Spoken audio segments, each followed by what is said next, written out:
Bismillahirrahmanirrahim. Assalamualaikum warahmatullahi wabarakatuh.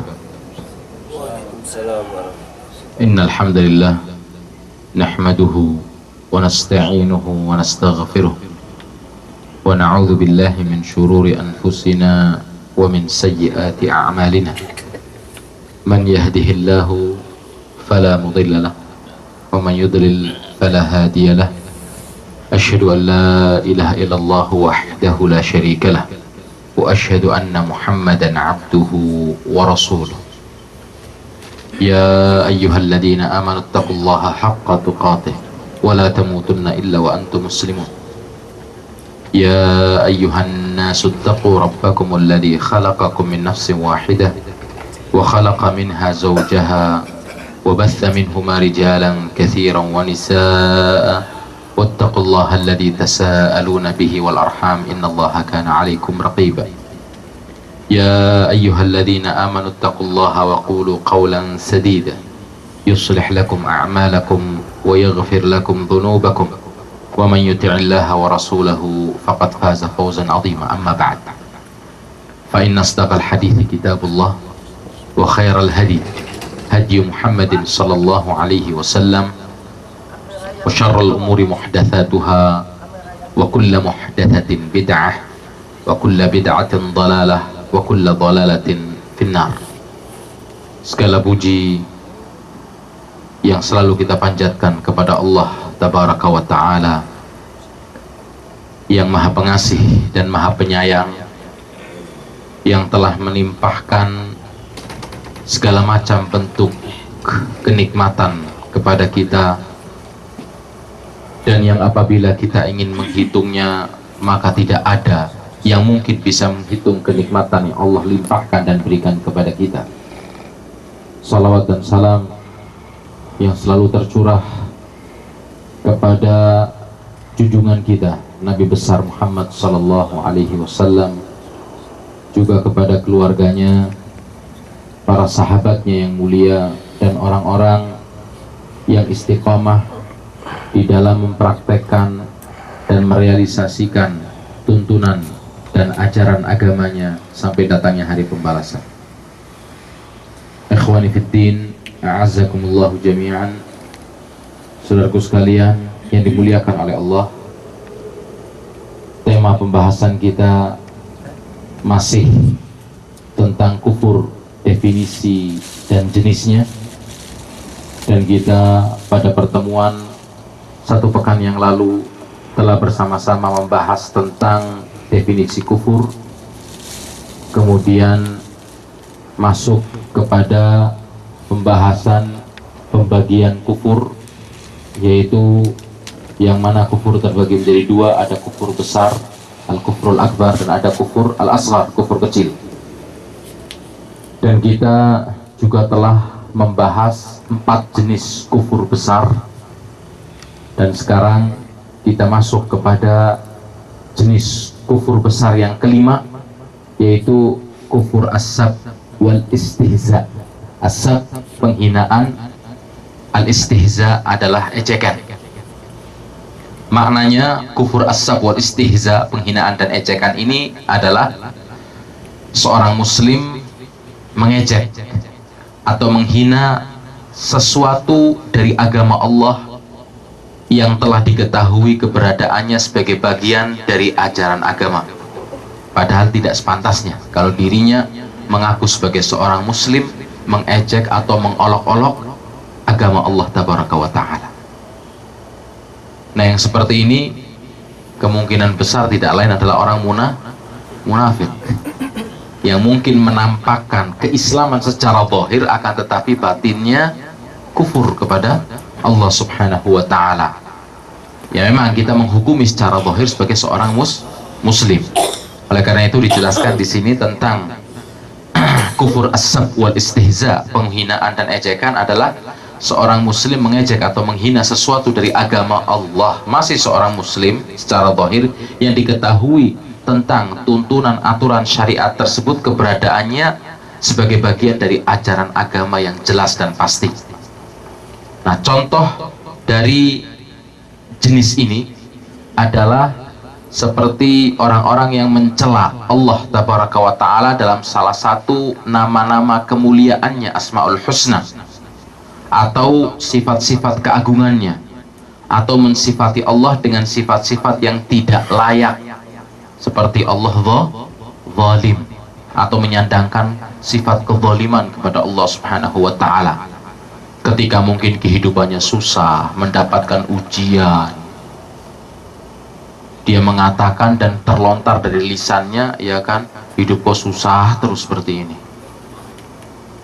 Seakan-akan ini Allah nggak adil, Allah zalim. Hati-hati dengan perkataan tersebut, karena bisa jadi menjatuhkan seseorang kepada perbuatan kufur besar. Atau contoh yang lain, mencela agama Allah dengan mengatakan bahwa Islam itu agama yang terbelakang, usang, tidak sesuai lagi dengan kemajuan zaman. Kalau ingin maju, ya ikutilah seperti apa yang telah dilakukan oleh orang-orang Barat, di mana mereka itu berbondong-bondong meninggalkan gereja, meninggalkan agama mereka sehingga mereka maju. Tidakkah ingat, wahai Anda sebagai seorang Muslim, orang-orang Barat ketika meninggalkan Kristen dan meninggalkan gereja, mereka meninggalkan sebuah agama yang memang sudah tidak murni lagi dan sudah dirubah-rubah. Mereka meninggalkan agama yang mengekang mereka, membatasi ruang gerak mereka. Adapun Islam sama sekali tidak bertentangan dengan kemajuan zaman. Dan Islam tidak pernah menghalangi pemeluknya untuk maju, untuk menuntut ilmu.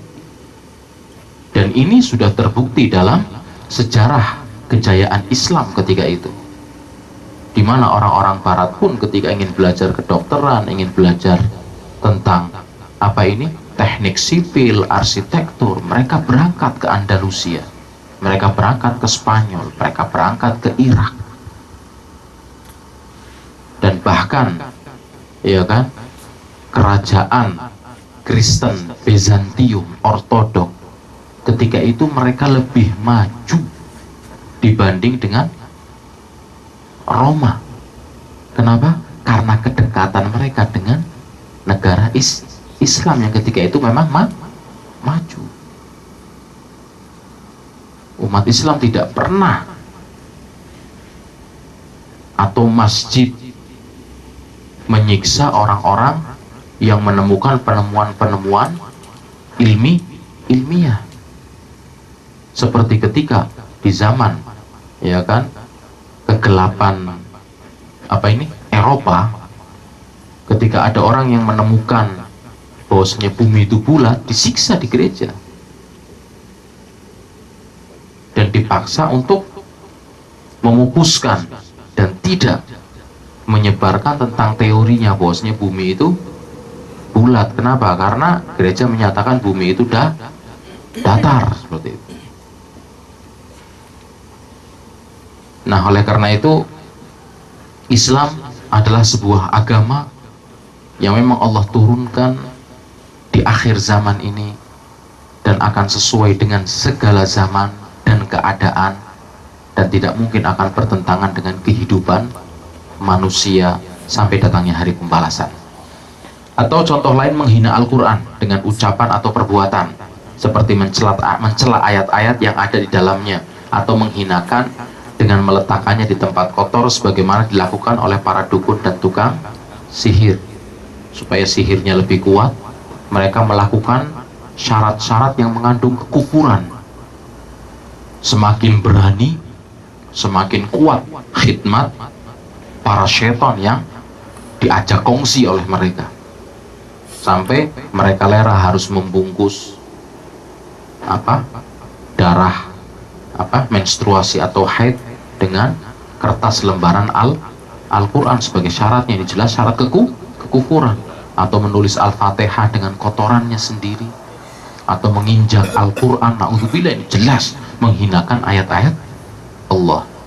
Atau menghina salah satu dari nabi utusan Allah atau mencela kenabiannya, ini jelas, atau mencela aturan syariat yang telah ditetapkan dalam Al-Quran maupun Al-Hadith, baik yang bersifat wajib maupun sunnah, atau mencela orang yang sedang menunaikan syariat Allah, ini juga termasuk, seperti mengecek orang yang sedang menyempurnakan sholatnya, karena disempurnakan sholatnya, ditempelkan kakinya, ya kan, diletakkan tangannya di dadanya dengan sempurna. Kamu itu mau sholat kayak orang mau perang, ya kan. Tidak tahu ilmu tapi berbicara, atau memberi julukan kayak kambing bandot bagi orang-orang yang memanjangkan jenggot. Iya, kalau jenggotnya kayak Malik Fahad nggak apa-apa, iya kan, seperti itu. Orang jenggot cuma keluar 3 biji, ya kan, dipanjangin, tambah kelihatan kayak kambing. Loh, bukan permasalahan itu kayak kambingnya, tapi saya ingin melaksanakan dan mengikuti sunnah Nabi Muhammad SAW. Atau memberi julukan ninja kepada orang-orang atau wanita-wanita muslimah yang memakai cadar, nggak modis, baju kok kayak kurungan ayam kayak gitu. Ini hati-hati. Man kana yu'minu billahi wal yaumil akhir falyaqul khairan aw liyasmut. Barang siapa yang beriman kepada Allah dan hari akhir, kalau nggak bisa ngomong baik, bicara baik, diam. Karena Anda sedang mencela syariat dan tuntunan Allah Subhanahu wa ta'ala.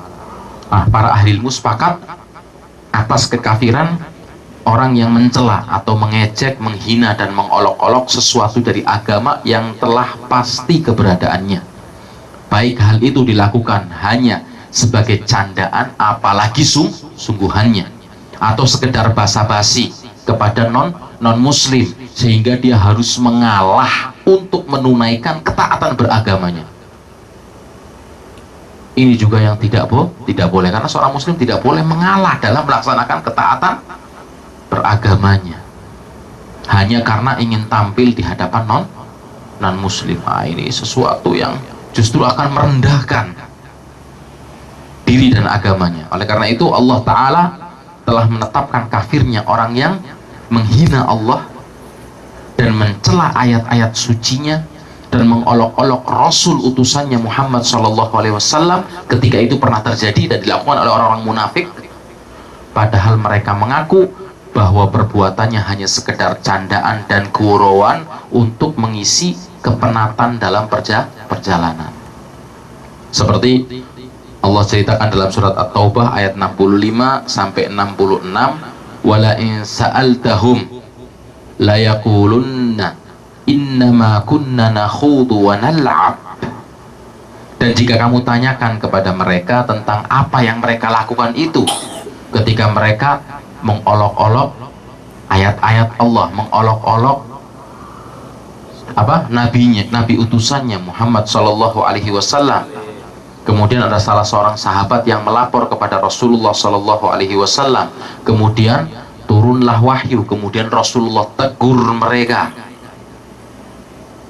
Maka Allah katakan, wala in sa'altahum la yaqulunna innama kunna nakhudu wa nal'ab. Dan jika kamu tanyakan kepada mereka tentang perbuatan mereka ketika mengolok-olok, mereka itu menjawab bahwasannya kami hanya bersendau gurau dan bermain-main saja untuk mengisi kepenatan perjalanan, ya kan, karena capek dan lain sebagainya. Qul abillahi wa ayatihi wa rasulihi kuntum tastahzi'un. Maka katakan kepada mereka, apakah dengan Allah dan ayat-ayatnya dan Rasulnya kamu berolok-olok, kamu mengejek? La ta'tadirul yawm qad kafartum ba'da imanikum. Tidak usah kamu minta maaf karena kamu telah kafir sesudah beriman. Seperti kita dapati sebagian juru ceramah juga atau juru dakwah yang mungkin tujuannya adalah untuk menarik simpatik, ya kan, para pendengarnya, tapi dia menjadikan cerita-cerita dari ayat-ayat ataupun hadis Nabi sebagai lelucon. Ini juga tidak boleh yang seperti ini. Nggak apa-apa, ya kan, ketika seorang penceramah dalam kesempatan, ya kan, yang mungkin di tengah-tengah ceramahnya pendengarnya kelihatan sudah agak bosen, terus dia membuat trik-trik supaya kembali segar majelisnya, tapi dengan batasan-batasan. Jangan sampai menjadikan ayat-ayat Allah atau cerita perbincangan, ya kan, antara Allah dengan Rasulnya dijadikan seperti perbincangan antara orang-orang yang sedang ngomong di pasar. Kata Allah, "Elo, ngapain lo?" Kan udah nggak etis, nggak bener kayak gitu. Malaikat datang nemuin tuh, ya kan, baru masuk digampar sama Musa, balik lagi lapor ke Allah.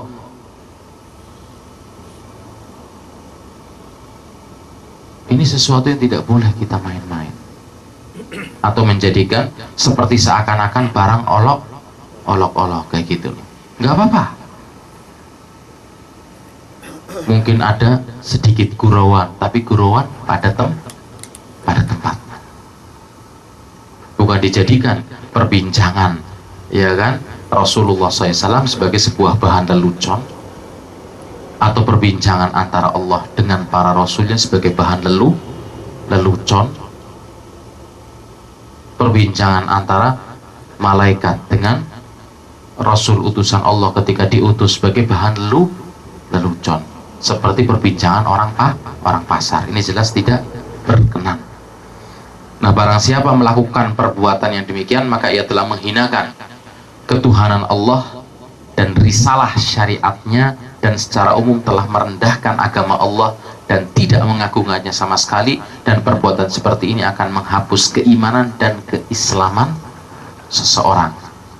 Kemudian bentuk yang keenam, yang terakhir dari kufur besar adalah kufur al-bughd, kebencian, yaitu seseorang membenci agama Islam. Ya, jelas manusia yang membenci agama Islam maka dia adalah kufur. Dan para ahli ilmu telah sepakat bahwa barang siapa membenci agama Allah tabaraka wa ta'ala maka ia kafir. Sebagaimana Allah berfirman, "Dzalika bi annahum karihu ma anzalallahu fa ahbata a'malahum." Yang demikian itu karena sesungguhnya mereka itu benci kepada apa yang diturunkan oleh Allah, yaitu Al-Qur'anul Karim. Lalu Allah menghapus pahala-pahala amal perbuatan mereka. Fa ahbata a'malahum, Allah hapus. Seperti orang yang melakukan perbuatan syirik besar, terhapus seluruh amalnya. Begitu juga orang yang melakukan perbuatan kufur besar, Allah hancurkan dan Allah luluh rantakan seluruh amal soleh yang pernah dia lakukan. Nah, orang yang semacam ini sama sekali bukan bentuk manusia yang mengagungkan agama Allah, bahkan di dalam hatinya ada kebencian terhadap agama Allah, dan ini adalah sebuah kekufuran. Kemudian kita masuk kepada poin ketiga, yaitu tentang kufur kecil. Ya kan, pertama kita bicara definisi kufur besar, kemudian pembagian kufur besar dan jenis-jenisnya, kemudian kita masuk kepada sekarang pembahasan kufur kecil. Apa itu kufur kecil? Kufur kecil yaitu kufur yang tidak menjadikan pelakunya keluar dari agama Islam, dan pelakunya disebut juga, atau kufur ini disebut juga dengan nama kufur amali. Jadi kufur kecil adalah kufur yang tidak menjadikan pelakunya keluar dari agama Islam, dan kufur ini disebut juga dengan nama kufur amali. Nah, kufur amali adalah merupakan perbuatan dosa yang disebutkan di dalam Al-Quran maupun Sunnah Nabi sebagai dosa kekufuran, tetapi tidak mencapai derajat kufur besar. Artinya pelakunya masih ada dalam garis lingkup keislaman, tidak keluar dari Islam. Kalau kufur besar itu kan berarti sudah murtad. Tapi kalau kufur kecil, pelakunya dikatakan sebagai pelaku perbuatan dosa, tetapi dia masih ada dalam batas garis keislaman dan belum keluar dari Islam. Nah, contohnya seperti disebutkan, yaitu kufur nikmat. Nah, ini masuk dalam kategori kufur kecil atau kufur amali. Kufur nikmat sebagaimana Allah berfirman dalam surat An-Nahl ayat 83, ya'rifuna ni'matallahi tsumma yunkirunaha wa aktsaruhumul kafirun.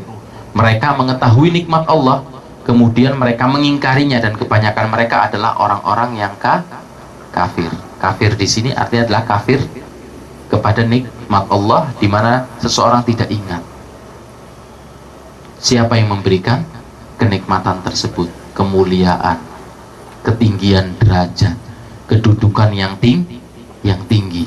Sudah seharusnya ketika seorang dalam keadaan senang, baik dengan limpahan harta yang dia miliki atau kedudukan yang tinggi yang sedang disandangnya, sudah seharusnya dia ingat kalau ini tidak lain adalah merupakan sebuah kenikmatan yang Allah berikan kepada dirinya, yang sudah seyogianya untuk menjadikan dirinya lebih ingat kepada Allah Subhanahu wa ta'ala, bukan malah menjadi seperti Korun yang sampai akhirnya menjadikan dia keluar dari batas keislaman. Nah, ini hati-hati ya kan. Kalau hanya sekedar kufur kecil nggak apa-apa, tapi kalau sampai sudah mencapai dan ya kan mengatakan bahwasanya apa yang saya miliki ini nggak ada campur tangannya Allah, memang kemampuan saya ini udah merupakan kufur besar. Hati-hati. Kemudian termasuk dalam kufur kecil juga membunuh seorang muslim. Nah, ini sebagaimana disebutkan dalam sabda Nabi Muhammad SAW yang diriwayatkan oleh Bukhari dan Muslim, sibabul muslimi fusuqun wa qitaluhu kufrun.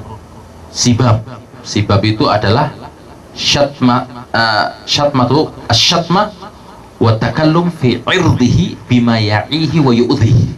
Sibab itu adalah merupakan celaan, ejekan dalam perkataan yang menjurus dan mengarah kepada merendahkan atau menghina kehormatan saudaranya. Nah, ketika kita melakukan seperti itu kepada saudara kita sesama muslim, maka dikatakan sibabul muslimi fusuqun.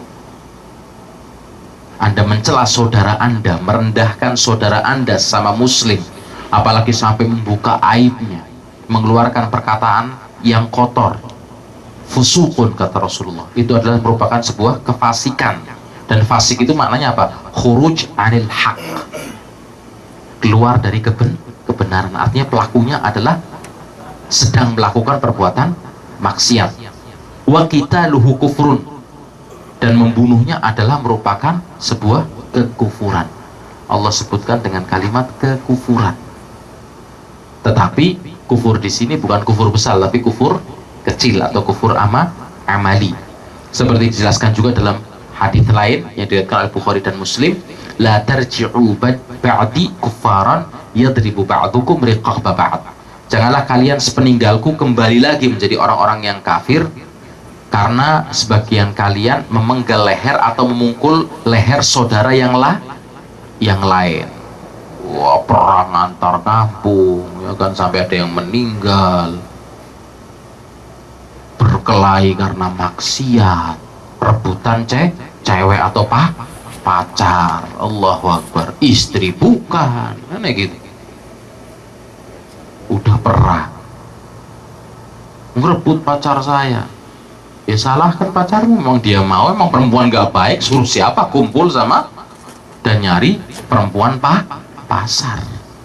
Kalau nyari perempuan baik di dalam rumah, perempuan-perempuan yang soleh, perempuan yang pingitan. Nggak semua pingitan itu jelek. Perempuan yang bisa menjaga batas-batas keagamaannya, seperti itu. Kemudian termasuk juga bersumpah dengan selain nama Allah. Ini masuk dalam perkara kufur kecil juga, sebagaimana Rasulullah bersabda dalam sebuah hadis yang diriwayatkan oleh Imam At-Tirmidzi, dan hadis ini dihasankan olehnya dan disahihkan oleh Al-Hakim, man halafa bi ghairillahi faqad kafar au asyrak. Barang siapa bersumpah dengan nama selain Allah, maka ia telah berbuat kufur dan syirik. Rasulullah sebutkan di sini apa? Pelakunya dengan perbuatan kufur dan syirik. Tapi kufur dan syirik yang tidak sampai kepada perbuatan kufur besar maupun syirik besar. Nah, yang demikian itu sebabnya karena Allah telah menetapkan dan menjadikan para pelaku dosa besar sebagai orang-orang mukmin. Nah, tadi kan disebutkan kalimatnya kufur. Untuk lebih jelasnya lagi, kenapa dikatakan kufur? Ya kan? Tapi di dalam sebuah ayat dijelaskan pelakunya sebagai pelaku perbuatan dosa besar tapi belum keluar dari batas keislaman, dan Allah masih katakan sebagai saudara. Artinya saudara beriman. Seperti disebutkan dalam surat Al-Baqarah ayat 178, kan? Ya ayyuhalladzina amanu kutiba alaikumul qisasu fil qatla al-hurru bil hurri wal 'abdu bil 'abdi wal untha bil untha faman 'ufiya lahu min akhihi syai'un fattiba'un bil ma'rufi aw ada'un ilaihi bi ihsan. Hai orang-orang yang beriman, diwajibkan atas kamu qisas. Apa itu qisas? Ya kan? Qisas itu mengambil pembalasan yang sama. Ketika ada seorang membunuh, maka hukumannya dibunuh juga. Dan qisas ini tidak dilakukan, ya kan, atau tidak dilaksanakan hukum balasnya apabila orang yang membunuh mendapat pemaafan dari ahli waris, yaitu yang terbunuh. Maka ketika itu berubah menjadi membayar diat ganti rugi dengan pembayaran yang wajar. Nah, pembayaran diat ini diminta dengan baik, umpamanya dengan tidak mendesak, ya kan, dengan tidak mendesak yang membunuh, dan yang membunuh hendaknya membayar juga dengan baik, tidak menunggak, umpamanya dengan tidak menangguh-nangguhkannya. Nah, bila ahli waris atau si korban sesudah Allah menjelaskan tentang hukum ini membunuh yang bukan si pembunuh, atau bahkan membunuh si pembunuh setelah menerima diat, maka terhadapnya di dunia diambil kisos juga dan di akhirat mendapatkan siksa yang pedih dari Allah. Ketika sudah memaafkan, ya berarti harus berbesar hati, maka pindah kepada hukum apa? Diat, membayar ganti rugi, seperti itu. Ini kisos. Nah, disebutkan di sini dalam ayat, ya ayyuhalladzina amanu kutiba alaikumul qisas, hai orang-orang yang beriman, diwajibkan atas kamu qisas, ya kan, berkenaan dengan orang-orang yang dibunuh. Fil qatla al-hurru bil hurri wal 'abdu bil 'abdi wal untha bil untha. Maka orang yang merdeka dengan orang yang merdeka jelas akan dituntut balasannya, hamba dengan hamba, wanita dengan wanita. Faman 'ufiya lahu min akhihi syai'un fattiba'un bil ma'ruf wa ada'un ilaihi bi ihsan. Barang siapa yang mendapatkan suatu pemaafan dari saudaranya, hendaklah yang memaafkan mengikuti dengan cara yang baik, dan hendaklah yang diberi maaf membayar diat kepada yang memberi maaf dengan cara yang baik pula. Nah, dalam ayat di atas ini Allah tidak mengeluarkan orang yang membunuh atau pelaku pembunuhan ini dari golongan orang-orang yang beriman. Perbuatannya jelas perbuatan dosa, tapi Allah tidak keluarkan dia dari golongan orang-orang yang beriman, bahkan menjadikannya sebagai saudara bagi wali yang berhak melakukan qisas, masih dikatakan sebagai saudara. Dan yang dimaksud dengan saudara dalam ayat di atas tanpa diragukan lagi adalah saudara seagama, walaupun memang perbuatannya perbuatan salah, perbuatan dosa besar. Seperti disebutkan dalam hadis tadi, membunuh seorang muslim adalah merupakan kekufuran. Tapi dalam ayat ini lebih diperjelas, pelakunya masih dikatakan oleh Allah dengan kalimat saudara, akhihi. Artinya dia masih seorang muslim yang dibalas sesuai dengan kadar perbuatannya. Dan lebih ditekankan lagi dalam ayat yang lain, yaitu surat Al-Hujurat ayat 9 sampai 10. wa in ta'ifatani minal mu'minina iqtatalu fa aslihu bainahuma fa in baghat ihdahuma 'alal ukhra faqatilul lati tabghi hatta tafi'a ila amrillah. Dan jika ada dua golongan dari orang-orang mukmin yang berperang atau bertengkar, maka damaikanlah antara mereka berdua antara dua kelompok tersebut. Fa in baghat ihdahuma 'alal ukhra, dan jika salah satu dari keduanya itu berbuat aniaya, artinya tidak mau akur, tidak mau bersatu, tidak mau berdamai, sudah salah ngotot, ya kan, dengan kesalahannya. Nah, jika salah satu dari keduanya itu berbuat aniaya terhadap golongan lain, faqatilul ladzi tabghi hatta tafi'a ila amrillah. Bahkan diperintahkan, perangilah golongan yang berbuat aniaya tersebut sehingga golongan itu tadi kembali kepada jalan yang benar, kembali kepada perintah Allah tabaraka wa ta'ala. Fa in fa'at fa aslihu bainahuma bil adli wa aqsitu innallaha yuhibbul muqsitin. Dan jika golongan itu kembali kepada perintah Allah, maka damaikanlah antara keduanya dengan adil dan berlaku adillah. Kenapa? Innamal mu'minuna ikhwah, karena sungguhnya orang-orang Islam sesama muslim itu, sesama orang yang beriman adalah bersaudara.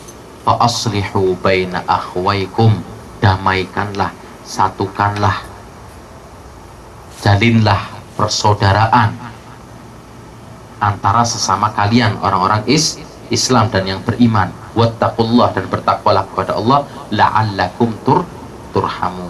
Semoga kalian menjadi manusia mendapatkan rahmat dari Allah subhanahu wa ta'ala. Jadi kesimpulan, saudaraku sekalian, perbedaan antara kufur besar dan kufur kecil adalah, kesatu, kufur besar jelas mengeluarkan pelakunya dari agama Islam dan menghapus seluruh pahala amal solehnya, sedangkan kufur kecil tidak menjadikan pelakunya keluar dari agama Islam, juga tidak menghapus pahalanya sesuai dengan kadar kekufurannya. Ini kalau kufur kecil, dan pelakunya tetap mendapatkan ancaman dari Allah subhanahu wa ta'ala. Artinya dia harus sadar, bertobat, dan kembali kepada jalan yang benar, kepada agama Allah.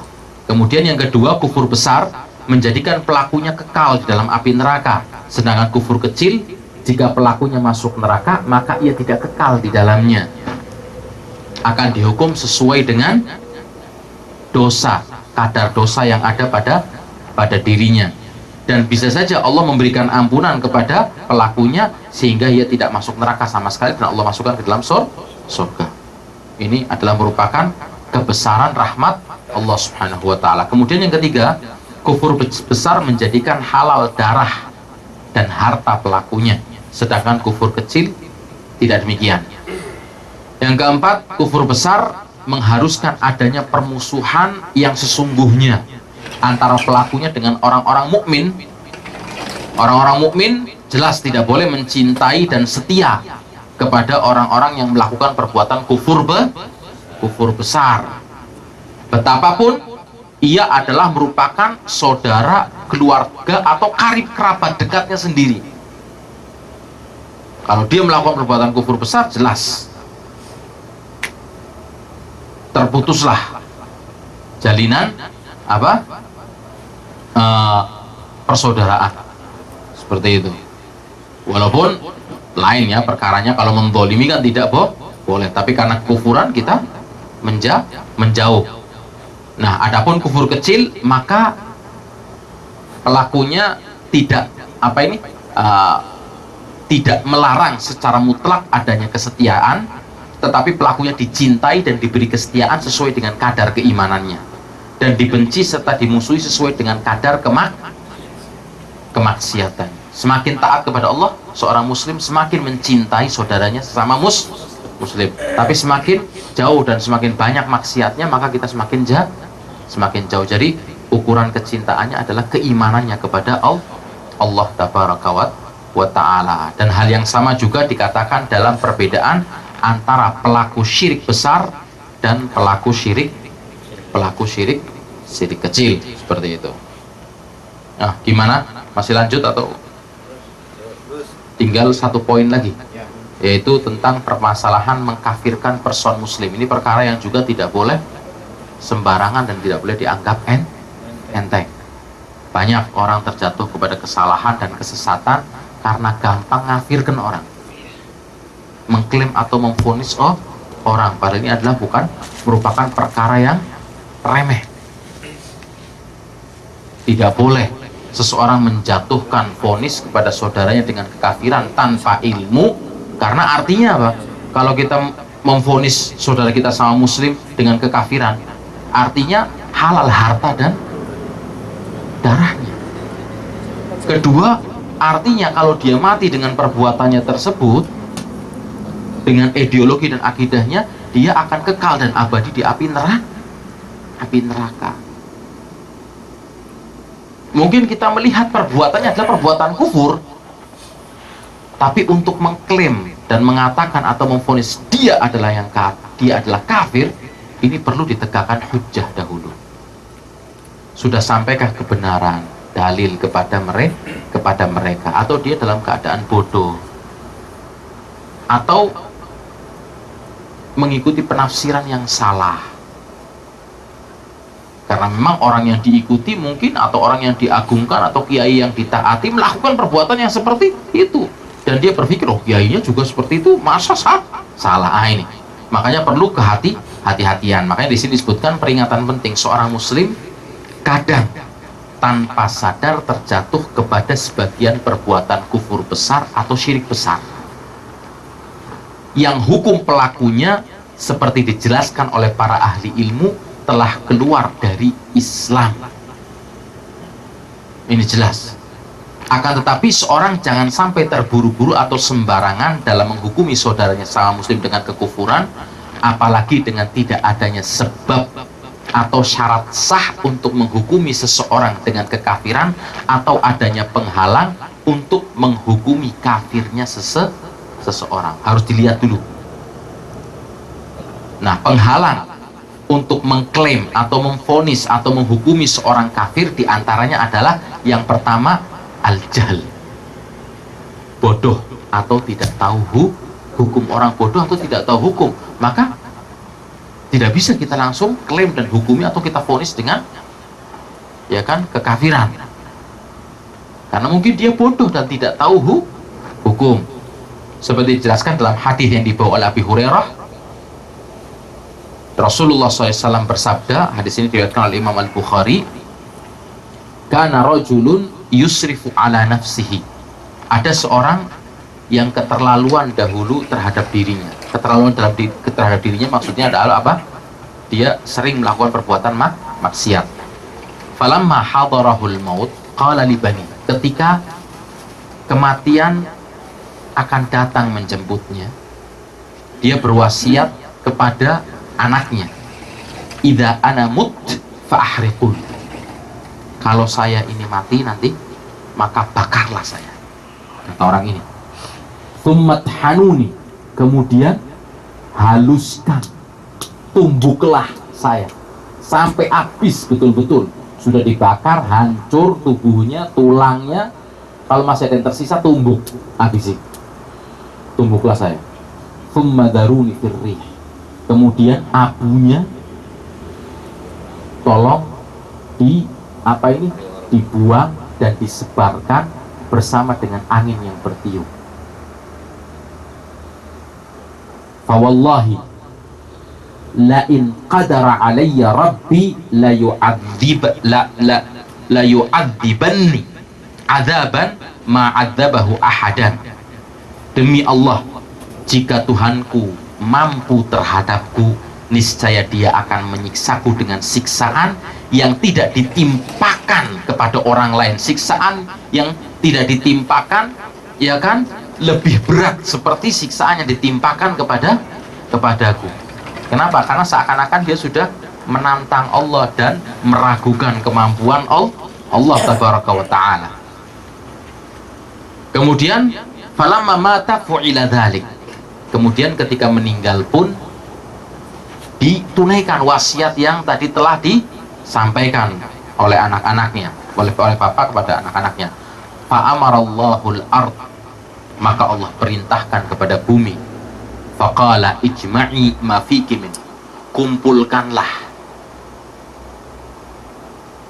debu, ya kan, tubuh yang tadi sudah terpencar halus menjadi abu. Fafa'alat, maka bumi pun mengumpulkan. Bumi adalah merupakan salah satu makhluk Allah.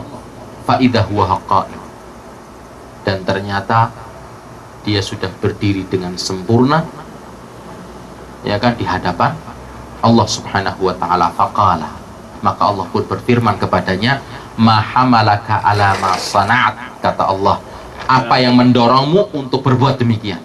Kenapa kamu melakukan perbuatan yang demikian?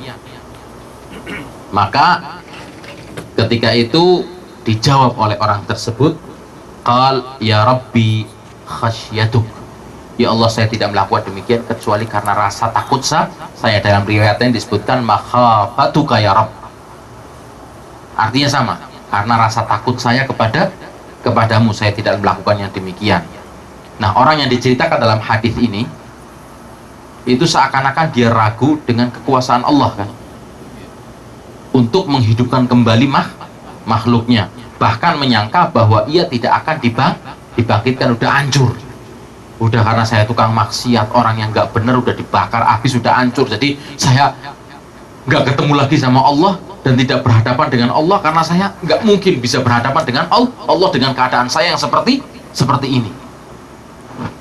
Maka ternyata Allah subhanahu wa ta'ala maha mampu atas segala sesuatu, ya kan, dan dia menyangka tidak akan dibangkitkan, ternyata dibangkitkan dan dikumpulkan kembali menjadi sempurna. Dan ini perbuatannya jelas menurut kesepakatan ahli ilmu adalah merupakan sebuah kekufuran. Tapi kita melihat Allah mengampuni orang tersebut. Kenapa? Karena kebodohan dan rasa takutnya kepada Allah. Dia tidak melakukan demikian kecuali karena kebodohannya. Nah, ini adalah merupakan salah satu penghalang, ya kan, untuk vonis kafir. Mungkin bodoh dan tidak tahu perlu adanya iqamatul hujjah, didirikan hujjah, dinasehati, disampaikan kebenaran kepadanya, difahamkan. Mungkin cuma disampaikan aja masih belum paham, perlu dijelaskan seperti itu. Nah, yang kedua adalah yang menjadi penghalang jatuhnya vonis kafir adalah takwil, interpretasi yang keliru, penafsiran yang keliru. Karena mungkin bisa jadi mengikuti salah seorang yang memang menjadi panutannya, menjadi istilahnya ajengannya, menjadi orang yang dibesarkannya. Kebetulan orang yang diikuti itu melakukan perbuatan yang salah tersebut, dan dia menyangka, wah, nggak mungkin orang ini salah. Apalagi terhadap orang yang melakukan taklid buta. Oh, kalau kiai udah nggak mungkin salah, ya kan? Loh, kenapa nggak mungkin salah? Loh, enggak, maksudnya dia kiai ini udah kiai, udah sampai kepada derajat ma'rifat. Waduh, hebat sekali. Akhirnya dia ikut-ikutan seperti itu, interpretasi yang keliru. Nah, bila seorang muslim mengingkari salah satu ajaran Islam yang demikian terkenal, umpamanya sudah jelas keberadaan tentang ajaran tersebut, atau melakukan perbuatan yang menunjukkan pengingkarannya terhadap ajaran tersebut, dan hal itu terjadi karena dirinya terkena syubhat, takwil, keraguan-raguan, maka ia bisa dimaafkan walaupun syubhatnya tergolong lemah. Syaratnya penakwilan tersebut atau penafsiran tersebut, interpretasi tersebut bisa diterima menurut kaidah bahasa Arab dan memiliki alasan secara ilmiah walaupun lemah memang. Ini merupakan masalah yang disepakati dalam kaidah ahli sunnah. Jadi walau yang bersangkutan tidak rujuk setelah dalil yang ditentangnya tadi sampai kepadanya, sikapnya tetap bisa ditoleransi bila ada kemungkinan bahwa syubhat tersebut masih bercokol di dalam hatinya, masih belum jelas, sehingga dengan demikian ia tidak divonis dengan kekafiran. Sebab Allah berfirman, walaisa alaikum junahun fima akhta'tum bih walakin ma ta'ammadat qulubukum, dan kalian tidak memikul dosa terkait apa-apa yang tidak kalian sengaja, akan tetapi apa yang kalian sengaja dalam hati itulah yang dikatakan dosa. Oleh karena itu kita melihat, ya kan, sebagian ulama tidak mengkafirkan sebagian dari penganut faham Mu'tazilah. Nanti akan kita jelaskan apa itu Mu'tazilah. Kemudian tidak mengkafirkan sebagian orang yang ikut pemahaman Jahmiyah atau Asy'ariyah ekstrim, yang mana mereka mengingkari uluwullah. Sekte-sekte ini tadi itu semuanya mengingkari uluwullah, ketinggian Allah, bahwa Allah berada di atas langit, dengan berpendapat bahwasanya Allah berada di setiap tempat dengan zatnya. Manunggaling kawula Gusti, bersatunya zat Allah dengan makhluk. Mereka tidak melakukan itu atau tidak menafsirkannya demikian karena alasan, ya kan, takwil seperti itu. Nah, karena alasan takwil ini pula sebagian ulama tidak mengkafirkan sebagian orang yang berlebih-lebihan dalam menyikapi orang yang mati dengan memohon syafaat kepada Allah melalui orang yang mati. Karena mungkin tadi itu sudah menjadi perbuatan yang umum, yang secara umum para ustadz dan kiainya pun melakukan perbuatan seperti, bahkan menganjurkan. Seperti ketika saya pernah berkunjung ke sebuah pantai, ketika itu masih jalan-jalan, dan pernah saya ceritakan kepada antum. Kemudian kita melihat, betul teman saya orang Saudi, ada sebuah kuburan besar yang sebelumnya saya belum pernah melihat kuburan tersebut, padahal saya berasal dari kota itu juga. Tapi kok kaget loh, sekarang kok ada kuburan besar. Waduh, kota saya sekarang juga punya kuburan untuk ngalap berkah, tulisannya kuburan keramat Maulana Malik Syamsuddin. Nah, teman saya yang Saudi ini penasaran, apa ini? Nah, itu lihat bahasa Arabnya ada kuburan keramat. Saya ingin lihat ke dalamnya, coba. Waduh, kamu jangan buat masalah ini. Ya kan, saya katakan juga, saya pengen lihat aja. Wah, masuk ke dalam, ngelihat, wah, disambut sama juru kuncinya. Orang-orang sedang duduk di pelataran, ya kan, kuburan. Ya kan, kuburannya kan dibangun seperti masjid itu. Jadi kuburannya di tengah-tengah itu seperti masjid. Nanti di belakangnya ada tempat sholatnya. Orang pada berzikir, berdoa, meminta dan memohon syafaat, bertawasul melalui syekh tersebut. Ya kan? Wah, dilewati nih semua orang Saudi ini. Wah, dilangkain aja, orang pada ngeliat semua. Masuk ke dalam kuburannya, di foto-foto, ada apa semua. Kemudian dia ngomong, saya mau berdiskusi dengan ini juru kuncinya ini. Kata orang Saudi ini, ya kan, situ karo, ya kan, kata bahasanya apa ini, orang daerah saya dan daerahnya Pak Dasuki kepaduk, ya Pak Dasuki. Ya. Kamu tuh kalau ke Sandung itu nyebutnya Allah apa Maulana Malik Syamsuddin? Allah. Ah, kamu itu kalau ke Beler, ya kan, ke beset pisau tangannya, nyebutnya Allah atau Maulana Malik Syamsuddin? Allah. Kenapa mintanya ke sini? Idza sa'alta fas'alillah wa idza sta'anta fasta'in billah. Kalau kamu minta dan berdoa, minta langsung kepada Allah. Dalam senang maupun susah, minta kepada Allah. Kata orang tersebut, situ Arab ya?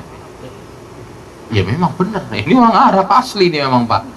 Ya kan, lihat aja mukanya, modelnya, ya kan, seperti itu nih. Terus saya menerjemahkan, ini memang orang Arab. Terus itu ngomong, katanya perbuatan kita salah. Yang ngajari kita melakukan perbuatan seperti itu juga orang Arab. Gitu. Kata dia, itu teman, Arab mana yang ngajari situ tentang gitu. Ya kan. Kata dia dijawab, ya kan, itu Yang ngajari saya kayak gini Habib. Orang Arab juga, iya. Nah, kata teman saya ini, itu Habib palsu, saya Habib asli. Kata dia, Anas Syarif min Makkah. Kebetulan memang dia adalah salah seorang Syarif, termasuk golongan Ahlul Bait juga. Dan saya dari Mekah. Habib kamu yang ngajari kamu itu palsu.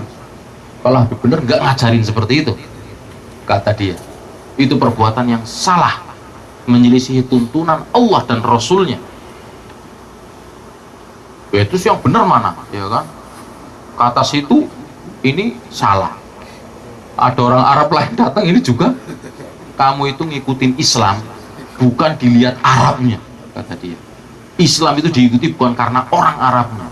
Abu Jahal Arab, Abu Lahab Arab, kamu ikuti? Jelas tidak. Tapi yang kamu ikuti adalah Rasulullah Sallallahu Alaihi Wasallam. Kalau kamu mengikuti orang Arabnya, orang Arab Kristen ada, komunis juga ada. Betul nabinya dari orang Arab, tapi barometernya bukan kearaban, tapi keislamannya, seperti itu. Nah ini, nah ketika itu dia kan apa? Melakukan perbuatan tersebut karena dia merasa, ya kan? Seakan-akan apa yang dilakukan itu adalah merupakan kebenaran, karena orang yang diagungkan, disucikan, wah ini keturunan Nabi, adalah melakukan yang seperti itu. Padahal Rasulullah sendiri berkata, lau sarakat Fatimah lakata itu ya, kalau Fatimah mencuri maka saya akan potong tangannya. Wahai Fatimah, engkau bertanggung jawab terhadap dirimu sendiri di hari akhir, aku tidak bisa menolongmu, seperti itu. Atau karena alasan lain, ya kan?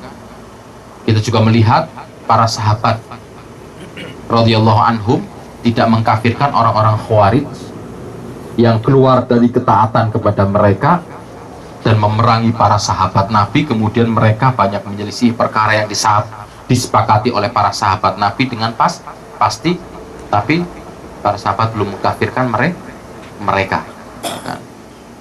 Nah, siogianya seorang muslim tidak terburu-buru di dalam memvonis seorang atau kelompok tertentu dengan kekafiran sampai betul-betul yakin terkumpulnya seluruh sebab dan hilangnya seluruh penghalang untuk menjatuhkan vonis kafir pada seseorang. Nah, perihal inilah yang menjadikan permasalahan vonis kafir ini masuk dalam kategori ijtihad, yang mana tidak diperkenankan untuk menghukumi seseorang atau memvonis seseorang atau kelompok dengan kekafiran kecuali adalah para ulama yang telah sampai keilmuannya pada peringkat diperbolehkannya baginya untuk berijtihad, artinya seorang ulama mujtahid. Sebab perkara ini memerlukan kesungguhan dalam berijtihad dari dua sisi. Pertama, pengetahuan apakah ucapan dan perbuatan yang keluar dari orang tersebut itu masuk dalam kategori macam dan bentuk kufur besar atau syirik besar atau tidak. Ini perlu diketahui dulu. Perbuatannya masuk nggak dalam kategori perbuatan apa ini? Syirik besar atau kufur besar, baik ucapan atau perbuatannya. Ini sisi pertama. Kemudian dilihat dari sisi ketahuan, kedua, pengetahuan tentang keabsahan hukum yang digunakan untuk menghukumi seseorang. Apakah sudah terkumpul sebab untuk menghukumi kafirnya seseorang dan hilanglah seluruh penghalang untuk menjatuhkan vonis kafir kepadanya atau tidak. Oh, memang tidak bodoh, tahu cuma karena hawa nafsu, tahu yang benar, sudah dinasehati, itu pun nggak bisa kita klaim sembarangan, ya kan? Harus seorang ulama yang memang mumpuni, mujtahid, atau mungkin berkumpul beberapa ulama untuk memvonis, jadi tidak sembarangan. Nah, menghukumi seorang muslim dengan kekafiran padahal ia tidak berhak atas itu adalah merupakan sebuah dosa besar. Sebab ia telah menghukumi saudaranya keluar dari Islam, maka menjadi halalah darah dan hartanya, dan ia telah menghukumi saudaranya dengan kekekalan di dalam api neraka apabila mati dengan keyakinannya. Oleh karena itu, ada dua macam atau dua ancaman keras, dalam agama bagi siapa yang menghukumi seorang muslim dengan kekafiran padahal ia tidak berhak untuk mendapatkannya. Seperti hadis yang diriwayatkan oleh Abu Dzar dan diriwayatkan oleh Imam Bukhari, Nabi SAW bersabda, la yarmi rajulan bil fusuqi wa la yarmihi bil kufri illa irtaddat alaihi in lam yakun sahibuhu kadzalik. Tidaklah seorang menuduh orang lain dengan kefasikan atau kekafiran kecuali tuduhan itu kembali kepadanya jika orang yang ia tuduh itu tidak demikian. Nah, sekali lagi bagi seorang muslim yang mengharapkan keselamatan bagi dirinya untuk tidak terburu-buru menghukumi saudaranya dengan vonis kekafiran atau kesyirikan, seperti ia juga harus berhati-hati untuk duduk bersama dengan orang-orang yang larut dalam pembicaraan takfir, majelis yang tidak jelas, ya kan, yang gampang mengkafirkan sedangkan mereka belum sampai kepada derajat mujtahid. Jadi nggak boleh sembah sembarangan seperti itu. Nah, ini yang bisa saya sampaikan, semoga bisa bermanfaat bagi kita semua. Dan kita tutup dengan doa kafaratul majelis. Subhanakallahumma wa bihamdika asyhadu an la ilaha illa anta astaghfiruka wa atubu ilaik.